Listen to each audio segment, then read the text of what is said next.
Hey there, baseball fans. Brandon Hall here in North Carolina with Prep Baseball Report here on the Prep Baseball Report of North Carolina podcast. Matt Payne's joining me as always. Matt, a really exciting week already started, moving ahead. We're not in front of our computers all the time. It's a great day to be alive. What's going on? And we got good weather for it too, so Yeah, I'll so you take don't this jinx weather. us. We'll be okay. Yeah, I say that knowing it's going to rain. As we're taping this on Wednesday, we're going to post on Thursday. I think it's going to rain Thursday throughout a lot of the state. We'll see what happens on Friday. But I actually went to two games on Tuesday, and I was layered up a little bit. I wore one of our short sleeve hoodies, but I had a long sleeve underneath. And during that first game, I was freaking baking. Yeah, it was almost 80 degrees. So I'm so used to freezing on those nights where I'm trying to cover two games. I didn't know what to do with myself. Yeah, but when that sun goes down, it gets chilly. You need the layers. And it's been neat. You know, one of the things I miss is that sunset and seeing these fields. I wish the fields obviously had higher lights, but you know, things that we would do in practices all the time and talk about balls in the air when they get above the lights. We got to point it out, or outfielders got to stay with it. You know, that coaching aspect kicks into me. And as soon as balls started getting above those lights last night, you know, I'm sitting there with just a group of JV players sitting behind me, and I'm like, hey guys, you know, you got to point that ball out. I know you think that he's not playing that ball very well. He can't see it, you know. And then they may or may not have played in that twilight, but guys strong enough to hit the ball in that high to get up above the lights yet. But you know, things like that kind of click in instantly as we're back out attending these games. Yeah, definitely. You got low lights in high school and that time of year, and it'll help when the time changes and all that. But definitely mistakes early in the year at these games we're going to. Yeah, a couple of them have been sloppy. A couple of them have been really good. You know, I think it's still. I joked with Sammy Esposito, our director in South Carolina. You know, they start practice 1 to 2 weeks earlier than North Carolina, and we start games 1 to 2 weeks earlier than they do. You know, and Yep. I joked with us, we don't need practice in North Carolina. We don't need bullpens. Let's just go. Let's tee it up. Let's play, baby. Let's play. You know, and he's laughing, and you see the results of that. You see some things happen that we're not going to see happen in May. And if we do see happen in May, it's probably because it's just not a very good team. But pitchers, you know, just deep into counts that they really shouldn't be deep into, trying to remember how to figure out how to wipe guys out and get guys out of the box. But you know, if they played one scrimmage, these guys may have thrown two innings and faced seven hitters. And now it's go time. So hopefully that stuff continues to get cleaned up. What have you seen on your end, being out briefly? Seen some good arms. You can tell the hitters don't have a lot of at bats under their belt, or either they were more comfortable in the scrimmage games because they don't count, and they get nervous game one and game two, or they just need reps and at bats, and those tend to heat up spring break time through the end of the year. Yeah, and we're trying to evaluate guys, and it's not an exact science as we say all the time, but it is something we have to take into account when we are doing these evaluations. There are going to be velocity fluctuations. Guys may be coming out of a velocity program now; they're throwing on a mound. They're on a normal routine. They may see a dip in velocity early. There may be changes in weather, different types of mound you're throwing on because you're not throwing on the turf constant slope. You know, hitters they may be dialed up for off that hack attack, and now they're having to decide, am I sitting hard, am I sitting soft, and kind of get caught in between. So we see these things, and you're trying to evaluate, but realistically, we're getting a very small glimpse, a very small snapshot, and we're going to try to go back in and see as many different people as we can again and again and again.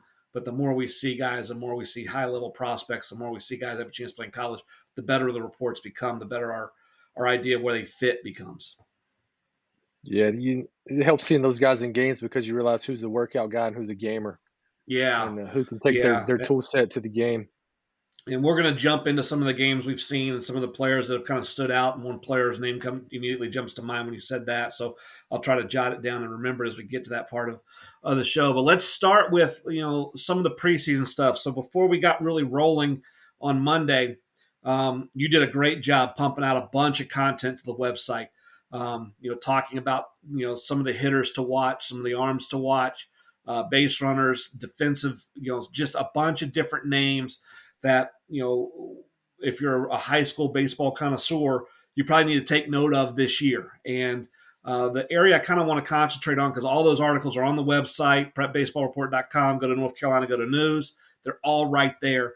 But the thing I want to concentrate on is our uncommitted 2023 team. So it's something that you started doing, I think, last year, but taking that senior class and taking the uncommitted guys and building kind of a good team of that we could go compete with if we wanted to. And what kind of stood out to you as you were building that team, just in general, with the athleticism that was available? Definitely some talented uncommitted guys. One thing that jumped out is there's two catchers on that list that are two uncommitted guys that have played well in front of us, not just worked out in front of us. And catching is something that you usually don't see available, this time of year. Yeah, and I think the state of North Carolina, and we're going to get into some of the other reasons, but I think we've been very heavy catching wise the last 5 years. You really go back and dive into some of those numbers and the number of catchers we've had go on to play college baseball. And what it's done is that top 1 to 3%, those guys are still getting their shot at Power Fives, top 5% guys, because it hasn't quite been overloaded there. It's that next tier down. Those guys that would be just outside of a Power Five, all the way down into that fringy D1 guy. Those are the guys where we've really been overloaded. So Division twos have really gotten the luxury of getting some really good catchers bounced down to them. But then you look at guys this year, Seth Lumpkin, Luke Wolf, Bryce Hooker, three different types of catchers, all with attributes that you look at and go, man, that guy's got a chance immediately to step on a campus and help somebody because he can do X. Bryce is probably a little bit more offensive, a little bit more physical. Luke's a little bit more the leader, really good receiver, can catch and throw. And Seth is a catch and throw guy as well, but kind of a versatile guy too, with good athleticism in the frame. Yeah, seen Hooker last year in High Point at the border battle, and there was some good arms there from the East Coast, and he did a good job handling them, and he had quality at bats against good arms, and I really thought he would be committed in the fall there, and here we are, and he has a chance to have a good spring, and maybe he's searching for one or two places he wants to be at. There's a couple middle infielders that stood out for me. Evan Cecil, who we saw at the USA Prime Scout Day, 2023, obviously 5'10", 160, moved around with athleticism, fairly easy ball to barrel ability. He's not going to be a guy that's going to run that flashy 60. He's not going to be a guy that's going to put up that flashy exit velo. But you talked a little bit about guys that are workout guys versus game guys. I think his tools play high in game. He doesn't. None of the tools take a step back when he gets in the game. He plays with quickness. He plays with an attitude. He plays with effort. He plays with pace. Evan, and the other one for me was Connor Marin, who's listed as a corner infielder. But Connor's a guy we've seen at multiple of our showcases from New Hanover High School. And I think, honestly, with Connor, he's in a situation where he's been playing with some high-level dudes. And he's had to bounce around a little bit. When he gets to college, wherever he lands, he's going to thrive in the fall because he's had that ability to play multiple positions. And he's a baseball player. We could call him a third baseman, call him a shortstop. What he is, he's a baseball player. We could probably suit him up and have him catch, even though if he's never probably done it, and he would be fine. He would figure it out. He's just that guy. Yeah, he's been fun to watch, and like you said, he plays at New Hanover. They win every year, and I think there's something to be said for those guys that know how to win and are a part of a winning culture. Carter Johnson out of South Johnson was another name that stood out. 6'3", 190, attended our PBR East, preseason All-State East. They get the name right. But he's a guy, and you can speak on this a little bit. You take guys that are maybe grew tall pretty quickly, and they're still trying to get their man strength and their weight under control. But the swing's pretty simple. There's ball to bat ability, and there's strength when he gets to connection. How does that guy have a chance to progress over the next 3 years? I mean, you touched on it right there with the body awareness. I think when guys grow like that and they have that length, it takes an adjustment to hit with longer arms or to get your coordination back under. And I think those guys with those frames, though, they add weight so easily, and sometimes it's unnoticeable because they have so much length. But you can really project out on that strength there, and and maybe some pop in the future. And he's that guy. And there's a couple of them on this list where you're weighing the risk reward of taking now versus what I'm going to get in the future, because the ceiling's is pretty high. The floor kind of is what he is. Maybe he doesn't get better, and you roll that dice. But the ceiling for a guy like that, if he really puts it together and the body really transforms, he's got a chance to play at the professional level. I think there's enough quickness. I'm not saying he's going to get there, but I'm saying that we've seen it happen with those types of guys. Yeah, those frames and a lot easier to project, and I think they have so much more room for growth. They can be good now, but so much to grow and get better. Let's turn and concentrate on some of the pitchers that are still available. The first one, and I'm going to get your take on him, is Travis Rhodes, left-handed pitcher out of Ledford. I know we've talked about Travis in the past.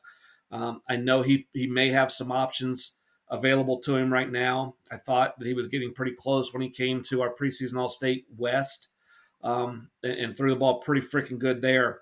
But he's a guy, too, that he may be weighing out some options of schools saying, hey, if you can hang out, we just need to see a little bit more. And now that we're past March 1st, those schools are allowed to be back on the road. They may see something out of him. Yeah, I'm sure there'll be a lot of guys out tonight, and you don't see left-handers very often that are uncommitted with arm strength like he does. And I know there's been some issues with his strike throwing ability in the past. It looks like it's better this spring, and um, I think a lot of guys will take more chances on a left-hander with some velocity versus maybe a right-hander with velo that scatters the ball. Yeah, and I think some of the command stuff for him was he grew and his arm speed improved. So I don't care who you are. Let's say you're a free throw shooter and you're a world class free throw shooter. Well, if your hand grows 2 inches and your body grows 6 inches, and now your stroke is faster, because you've got a little bit more twitch, you've got more strength. It's going to take you some time to dial back in to become that world class free throw shooter.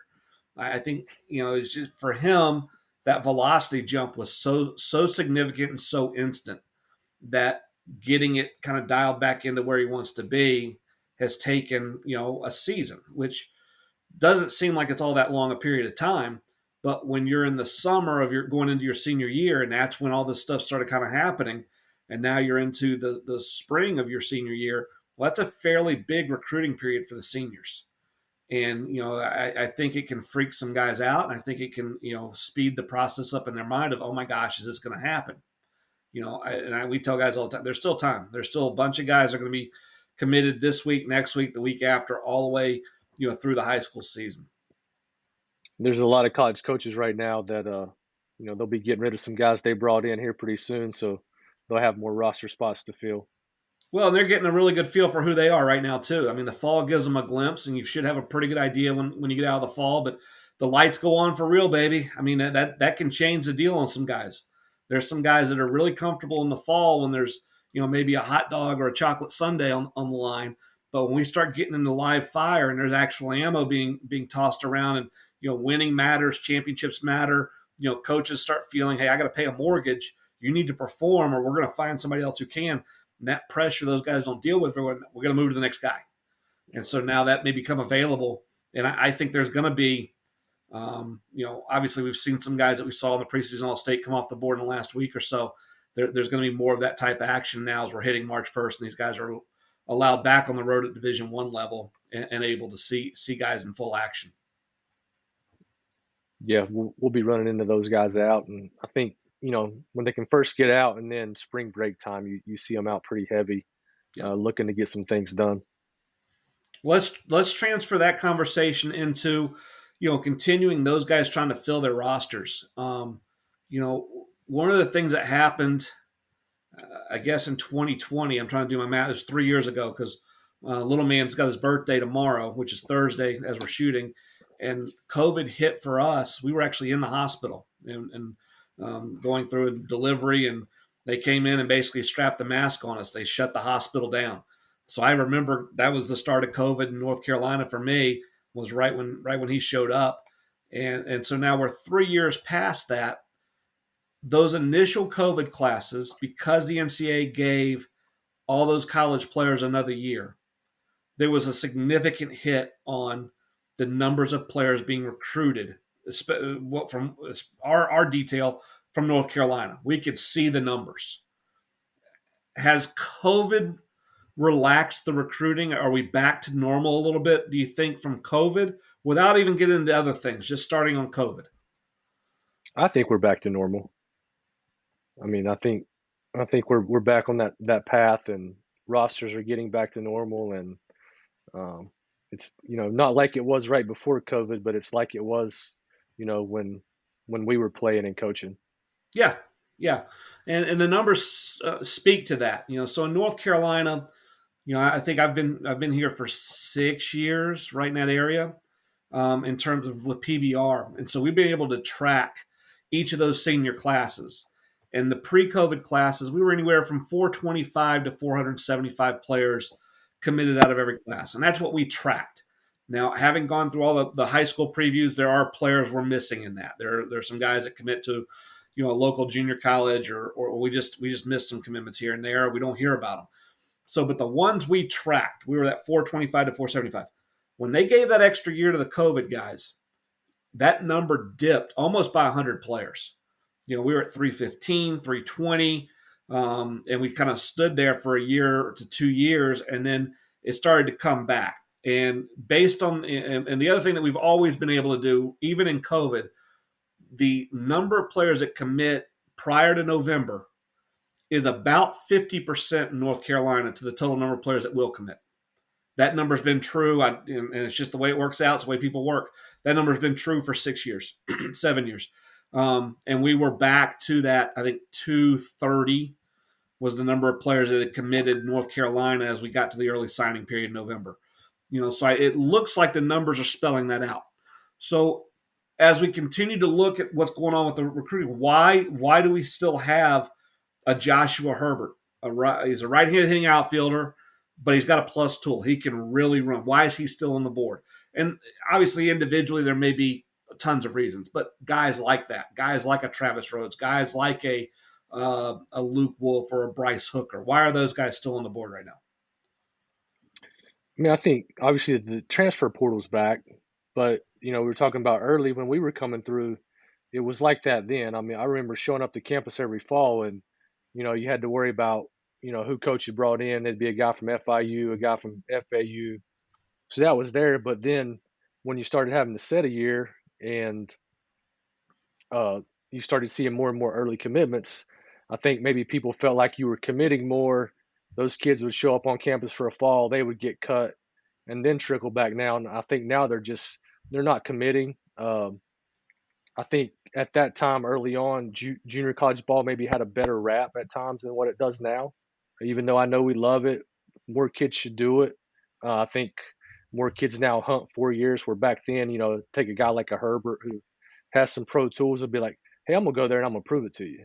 Right. And the rosters, it's changed it some, but I don't think it's anything that we haven't seen before. I see a little bit of that, and I completely agree with what you're saying. I think the transfer portal, though, has changed the way recruiting coordinators go about their job. For us, when we were recruiting coordinators, the transfer portal wasn't there, especially for you. I had it. I didn't have the transfer portal prior, but I had the free will of transfers. There was no portal. Yeah. We could just go get them. But as that rule came where guys had to sit, as we evaluated our roster in the spring, when we missed on a guy or when we had a pro guy pop up, we have a junior, all of a sudden we weren't planning to lose him, and we're looking at it and we're probably going to lose him. He's going to sign a pro contract. We went to a junior college. We had to go get an older player. We had to have a guy who's going to fill in because we're planning on that junior to play as a senior. For us to go get a freshman in the spring of a senior year, that's a big stretch. Because that gap, you're talking about just the age gap, 22-year-old to 17-year-old. So we went heavy with the junior college guys, and it trickled even into the fall. We're looking to fill holes. We're looking for quick fixes. We're going to try to lengthen our bullpen with power arms, but maybe not guys that are going to be able to sustain velocity. I can find that guy at the junior college. I think now programs are still utilizing the junior colleges in that way. But I think they're utilizing the portal as much as anything else for very quick turnarounds. You look at Texas A&M last year, hammered the portal. And it took them a while to mesh, but they had a ton of talent. They just brought from all over the place and with a new coaching staff. And then they get to Omaha. Talent wins, talent plays. And I love these guys that always, give me the guy that works hard, and give me the guy that has the most talent. We'll get him to work. Okay. If I've got the guy with the most talent and he works the hardest, we're going to be really good. But talent plays. And so how quickly can I find the most talented guy? The transfer portal gives me that opportunity. It also gives me the opportunity to match up stats. If you hit 260 at Kansas, you're probably a 260 hitter at Division I level. If you hit 310 at Manhattan and you transfer to Clemson, you may not hit 310, but you're probably going to hit in that 280 or above range.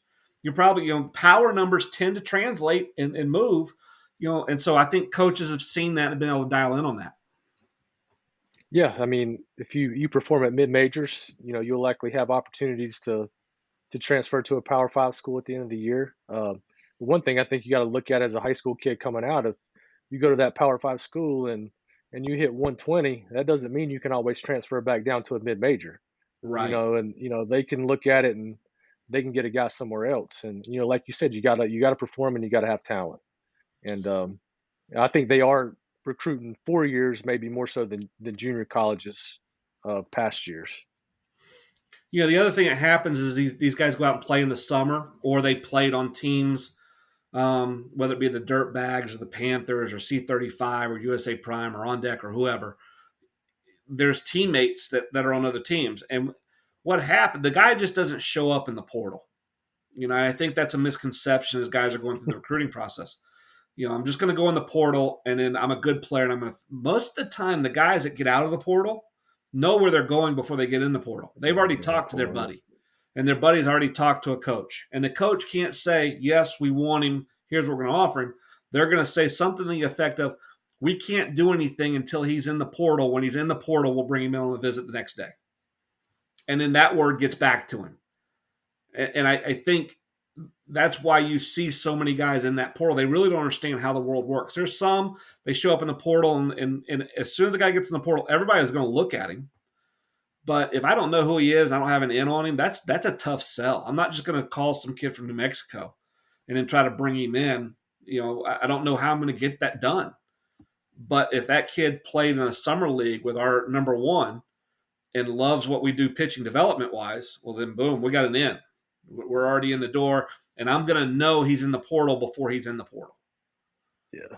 Now, did you play? Did you have the option of transferring when you were playing, or was the 1 year sit out rule already in play when you got to state? No, we could transfer and play immediately. Yeah, because I remember the Wild West, which the days are back. You talk to your buddies over the summer, and hey, man, such and such school, send me a couple gloves this summer, send me some gear, tried to get me to leave, or so and so's leaving, and then when you got to campus every fall, you didn't know who was going to be there. So it made you, as a player, you're like, I better have a good summer, and I better show up in better shape, and better have a good fall. It created competition. Obviously you're at a Power Five where, in a destination school for a lot of people in the state. Wilmington wasn't there yet. We were still building our program when I was playing, but I remember playing, and I'm not going to get too in the weeds on this because some of these people are still in the active coaching business. One of my teammates at Wilmington played with me, and he was the player of the year in the league, and he had a really good year, and he ended up being a really good draft. But about halfway through the year, one of our teammates, who was at a Power Five school, you can tell, I'm being careful how I dictate this, showed up with 2 boxes of shoes, a box of T-shirts, and hats, and he hands it to my teammate from Wilmington, and basically says, "Hey, man, they sent me this stuff. It doesn't fit. Aren't you a size whatever? Aren't you a yeah, just here, you got it." And he's decked out in freaking all this gear, and he's looking at it, and then the conversation starts coming, and he was a good dude. He wanted to play at Wilmington. He was part of kind of getting that program turned around, which is a good thing. But we saw it year after year after year, and I remember coaches used to take their vacation in the Cape. Yep. There were staffs. That's where, and it was always, oh, it's such a beautiful area. We're just going to go check on our guys. It's such a beautiful area. You know how many guys vacation in the Cape once the transfer war went? Zero. Everybody canceled that Cape vacation. Nobody went up there to vacation. But you start looking back on the Wild Wild West and how that was running. Those days are back. Now, coaches, most of the guys we know, 99% of them, are good dudes trying to do it by the rules, by the book, but you still have to toe that gray area. If There's a you gray find area out you a have dude to that's going live to in help if your you want to program do comes good. available, you got to figure out how you can get in there before anybody else does without breaking a rule. Yeah. I think you said it, college guys or guys thinking about entering the portal. If somebody else wants you, they'll recruit you before you ever get in the portal. You're not going in there blind. And, I still think it translates the same way. The same positions go off the board first. The Yep. left-handed hitters go off the board first. And there's, certain things if, you happen to be a right first baseman with average power, it may be hard for you to find a spot for a while. Yeah, and if you're a fan of this show and you're watching and you're a fan of college baseball and you're looking at that as an aspiration, watch the better teams play. Watch an SEC series. Watch an ACC series. You got Clemson and South Carolina this weekend, Miami and Florida this weekend. Some really big time kind of matchups. But what I want you to watch, I want you to watch the lineups when they're posted. Facing a left-hander, it goes right, left, right, left, right, left, right, right. Facing a right-hander, it goes left, right, left, right, left, left, right, right.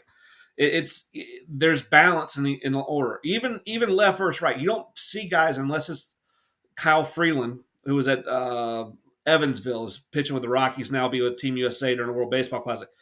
Except for that dude, you don't stack all righties against the left-hander. You want balance. You want left, right, left, right, left, right, because you want that guy to have to work different ways to get different people out. Your left-handers need to put together positive at-bats. But to have that balance, think about the number of left-handed hitters you face in high school. You're not seeing lineups with balance. You're seeing 2 or 3 left-handers in a lineup. So to find that balance at a higher level program, how many left-handed hitters do we have to recruit? Where do we have to go to find them? Right-handed hitters are easy. And so that's why there's a priority. Same thing when we go to the bullpen. If you watch really high-level programs, what they are trying to do is they're trying to go on the weekend starters right, right, or left, left. When they go to the bullpen, if they started a left-hander and they're just changing looks, it'll be a right-hander. You will have times where they will match up and they'll come back in with a slider guy. But if they're not matching up, they're changing arm angle or they're changing looks, left-handed to right-handed. And to have that balance from a recruiting standpoint means there's left-handed people, there's left-handed less left-handed throwers, less left-handed hitters. So those guys are going to go off the board first, recruiting, transfer portal, junior college system, wherever. There's more of a priority for those guys. As we transfer down the line and we're trying to build our team, Matt, you played on really good clubs. How many guys on your team at NC State were high school shortstops? Most of them. Most of them. And so we're going to find really athletic guys that can hit, and then we're going to figure out where they play. So if I'm a right-handed hitting outfielder and I can only play the outfield, now I start getting bumped down. Just the pecking order. I have to have a tool that bumps me up. If I don't, I just have to wait. It doesn't mean I'm a bad player. It doesn't mean that the ranking's wrong or the grade on me is wrong. It's just there's a priority to have balance in my order and in my bullpen. Yeah, I think when there's a lot of right-handed hitting outfielders. I've put a D1 grade on just on the tool set, but they may never end up at a D1 or they may not out of high school just because of how rosters are built, and Right. especially if you can't play center field, it makes it that much harder. Right. Yeah, and that's if you're a younger player or you're a coach and you're listening to this, we start pigeonholing guys as outfielders. Let's be very careful about that. Just because a guy can't catch a ground ball right now doesn't mean he can't catch a ground ball in 3 years. It doesn't mean he has to play shortstop for you or second base for you, but can we figure out a way? Can he play first base? I tell a story all the time. Our 2007 club at Charlotte was really good, and our starting first baseman may have been the best defensive first baseman that we saw that year. Maybe one of the best defensive first basemen I was ever around. He was an outfielder, but he was really athletic and he had a chance to play center field. He just wasn't going to play center field for that club. To get him in the order, we knew pretty early on he's going to have to play first. That's one of the ways we can get him in there. And boy, he was brutal the first 2 weeks in the fall. Then he was awful for the next 2 weeks. Then he wasn't very good. Then he was below average. Then he was average. And all of a sudden we get to February, March, April, and now he's one of the best defensive first basemen there is because he freaking worked his tail off at it. But we had an athletic guy who could make that adjustment. So we can get guys reps, and allow them to develop in a lot of different ways. But and again, it comes back to, am I looking for an outfielder or am I looking for a baseball player? What I really want is a hitter. Those are harder to find. Hitter.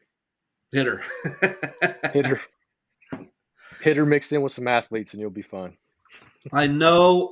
We've had this topic has been asked for. I don't know that we got into everything everybody wants to get into about, but you guys, as you're watching this, comment below, hit us up on Twitter, hit us up on Instagram.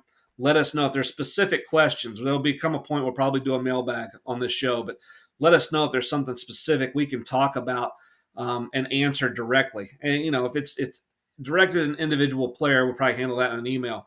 But if it's in a wide scope of things that maybe we take for granted that really freshmen, sophomore, juniors don't fully understand, hit us up and let us know. We can definitely get on this show and talk about it and give our insights as to what we're seeing. But having said that, Matt, let's transfer now into the high school season.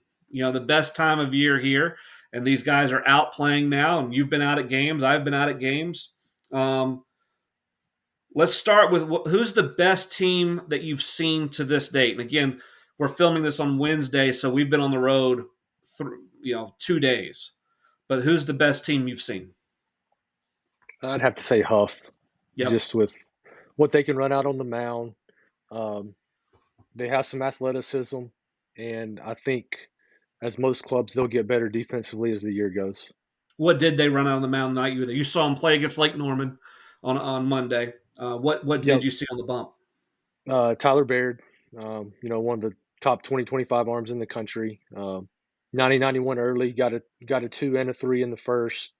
A lot of strikes, breaking balls, not where it's been in the past and where it will be in a few weeks, but pitched well, competed, and then they run out James Nesta, who we took to future games a couple years ago. Yep. Dual sport guy. Dual sport, yeah. I think he's a 4-star in football now. When we saw him, it was over the top, more 12-6 breaking ball, and he comes out and throws an inning on Monday night, and it's lower slot, sweepy breaking ball. So I'm really kind of a 3/4 slot from the video you took, and it's an interesting, especially for a guy that's had the success he has, and he's sprayed it at times. But you're talking about a guy that really only pitches for 4 or 5 months out of the year because he is heavily invested in football. So that was an interesting change. I'm kind of interested to see how that process plays out over the next couple of weeks. But he has athleticism to make it work, so we'll see what happens. Any hitters in their lineup? I think that's the one thing that as we were going through our preseason, talks in the Power 25, and it may be tough to score runs against them, but we're not sure where they're going to get runs consistently. Were there any hitters, anything offensively that stood out for you with them, or obviously one look and I know I think they walked a bunch in the game you saw too. They did. Jackson Matthews, the freshman committed to Clemson. We saw him in the preseason All-State. He's a threat in the middle of the order. He's got bat speed. He's comfortable, especially for a young guy. And then Jake Benert, he played center. He's athletic. I thought he had good swings. Not a lot to show for it, but I do think he will hit this year. So to date for me, I've seen Metrolina Christian, who is a fringy Power 25 team for us. They threw Chase Kiker, a freshman, was up to 87, showed a breaking ball with some swing and miss potential. You never really know day to day what you're going to get out of freshmen, but it's a pretty good looking freshman. Has a chance to really solidify that and give that pitching staff some depth. Obviously, star power with Perry Hargett at short. Will Brooks is a middle of the lineup type guy moving forward. Chance to hit with some authority. So I think they have a chance to score runs. It'll be interesting to see how good they are defensively once they settle with how they're going to play and then how that rotation lines up. I saw On opening night, it's slipping my mind. Who did I see? I saw Independent or Myers Park and East Meck. And Myers Park again is another club that's not in our Power 25 right now. Probably will be when we revamp it. They ran out 3 quality arms. Luke McGrath has made a little bit of a jump. James Madison commitment bumped 90 in the 7th. A little bit chilly, but it wasn't just that he was bumping 90. It was the way that fastball was playing. It was really jumping on hitters. High spin rate guy that can pitch up in the zone. And 90 was playing significantly harder. All 3 of their guys showed feel for sliders, showed feel for 2 sides of the plate. So I think their pitching staff has a chance to carry them a little bit. Offensively, the lineup looks like it has depth. They just need production. And our guys going to hit 260 or are they going to hit 320? Are they going to accept walks? Or are they going to hit doubles? If they do those things, then they're going to score a bunch of runs. And there's going to be some nights where they blow some people out. The question will be when they see really good pitching on a consistent basis, are they relaxed enough? Are they trusted what they're doing enough to consistently do that? Talking to Coach Four, he's really fired up about some of the changes they've made with their day-to-day and their batting practice and things like that, trying to get this group to take that next step. Because he's throwing stats at me. I think they lost T.C. Roberson last year in the state playoffs. They left 11 or 12 guys on base. They're 1 double away at the right spot from blowing that game open and walking away and getting to the next round. So the best team I've seen to this point, though, is Marvin Ridge. They beat Audrey Kell. Audrey Kell did not throw their ace. They were holding him for later in the week. They threw a freshman, which I've seen 2 freshmen that are going to make some noise. It was Jack Leach. I'll make sure I've got that. Yep, Jack Leach, freshman right-handed pitcher. But it was Marvin Ridge ran out 3 arms, 3 strike throwers. Closer was up to 90 on the back end. Nico Soul with 2 home runs. They have a chance to run. They have a chance to hit for power. They're going to play good defense. Even if Kyle Dobo's out, I think they're going to play at a fairly high level. So that's the best club I've seen. I don't know that necessarily rankings wise. I think Myers Park has to be ahead of them right now, but just in terms of what I saw matching up with what the roster is, they were fun to watch last night. And again, all this stuff is on the website, all the news, all the game updates, our daily scoreboards, all on the website. You can see the videos, you can see the game breakdowns, you can see our scout blogs. How about the position players in our 25 and 26 classes in North Carolina? Just in this area, like you saw Nico last night. I saw Coy James. He hit a long home run to tie the game. Brady Marshall at Davie, also Tennessee commit. That was my first time seeing him. There's bat speed there, isn't there? Oh, he's kind of spread out in the box, but there was bat speed. I kind of like that one.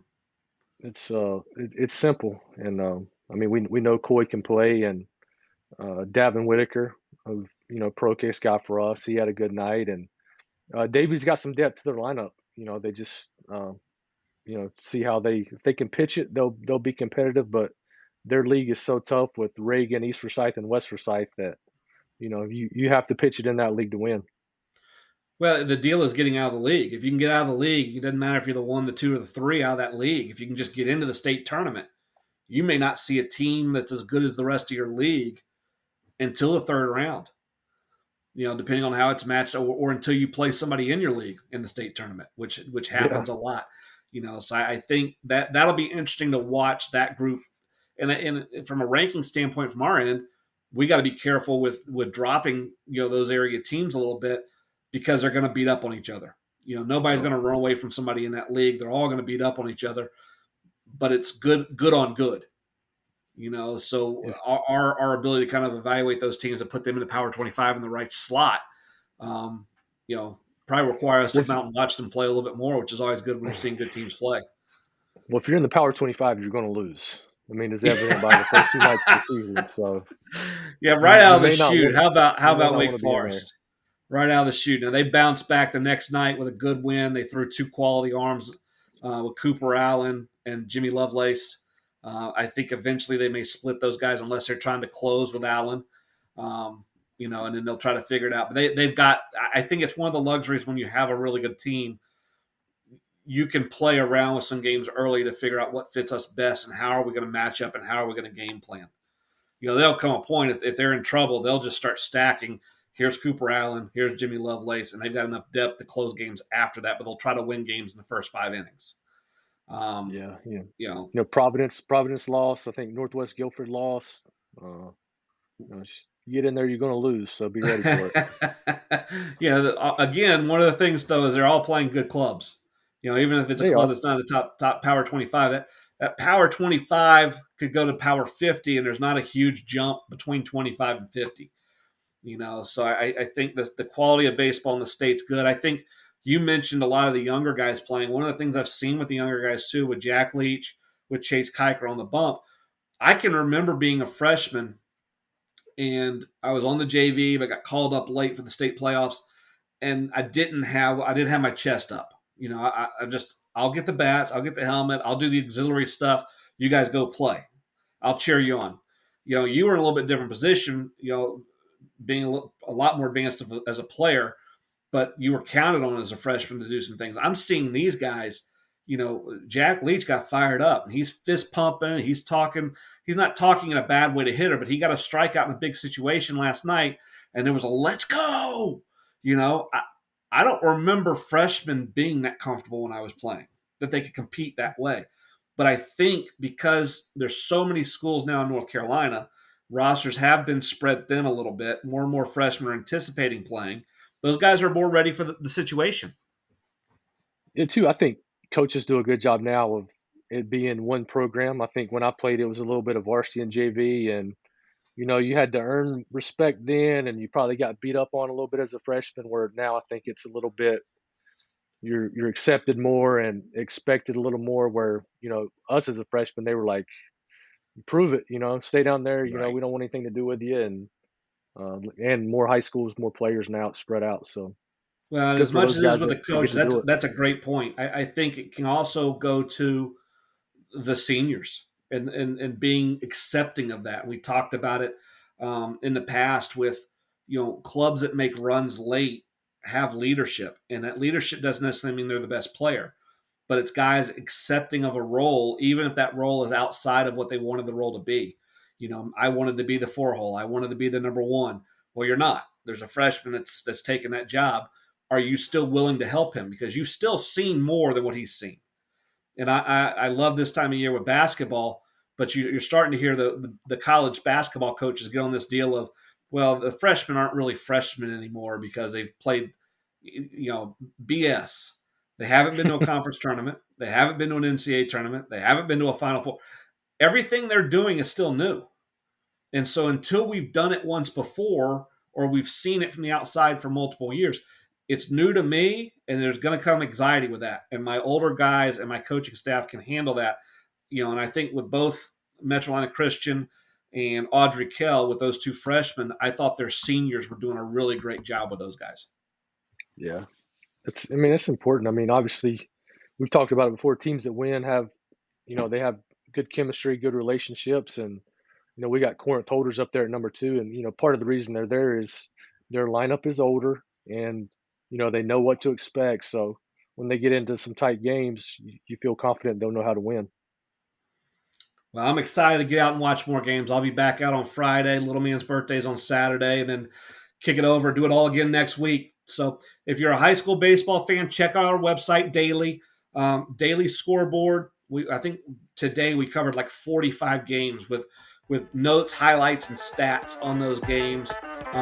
Any games that any of our scouting staff get to, we have a game write-up. We'll have scout blogs. We'll have video. And, of course, weekly, we'll get on here with Matt, myself. We'll talk it up, chop it up, hit that subscribe button, comment below, hit the like button. Give us some feedback, some of the things that you want us to talk about, some of the things you want to hear about, and we'll definitely dissect that. So, Matt, I'm looking forward to the week, looking forward to the weekend, and we'll get back together, do this again next week. Let's do it. All right. For Matt Payne, I'm Brandon Hall. This is the Prep Baseball Report of North Carolina podcast. We'll see you next week.